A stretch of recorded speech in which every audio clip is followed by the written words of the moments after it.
Hi friends, ఈ video నచ్చినట్లయితే like చేయండి, సబ్స్క్రైబ్ చేయండి. రాజు ఇంట్లో ఉన్న వాళ్ళందరి దగ్గరకు వచ్చి మీ అందరికీ ఒక విషయం చెప్పాలని చెప్పేసి అంటాడు. ఆ మాటలు వినగానే ఇంట్లో ఉన్న వాళ్ళందరూ కూడా రాజు ఏం చెప్తాడో అని వింటూ ఉంటారు. ఇంతలో అక్కడున్న రాజు కవి అయితే అప్పును ప్రేమిస్తున్నాడు. నేను అప్పుని కవికిచ్చి పెళ్లి చేయాలని అనుకుంటున్నాను. వాడి జీవితం సంతోషంగా ఉండాలి అంటే వాడు నచ్చింది చెయ్యాలి అని చెప్పేసి అంటాడు. ఆ మాటలు వినగానే ఇంట్లో ఉన్న వాళ్ళందరూ కూడా ఒక్కసారిగా షాక్ అయిపోయి, ఏంటి కవి అప్పుని ప్రేమిస్తున్నాడా అని చెప్పేసి ఒక్కసారిగా షాక్ అయిపోయి రాజు వైపుకు చూస్తూ ఉండిపోతారు. ఇంతలో అక్కడున్న కావ్య మాత్రం, మీకు ఒకసారిగా చెప్తే అర్థం కాదా కవి గారిని, నేను ఈ విషయం అడిగి తెలుసుకున్నాను. కానీ కవి గారు అప్పుని ప్రేమించడం లేదంట.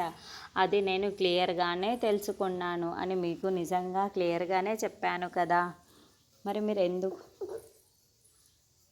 ఆ మాటలు వినగానే అక్కడున్న రాజు మాత్రం, లేదు నాకు తెలుసు, కవి మాత్రం అప్పుని ప్రేమిస్తున్నాడా అని చెప్పి అంటూ ఉంటాడు.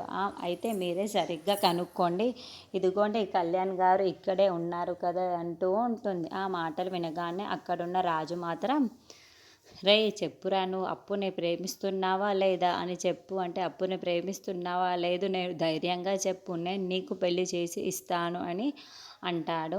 ఆ మాటలు వినగానే అక్కడున్న కళ్యాణ్ మాత్రం ఏం చెప్పాలో తెలియక అలానే ఆలోచిస్తూ ఉండిపోతే అందరినీ చూస్తూ ఉండిపోతాడు.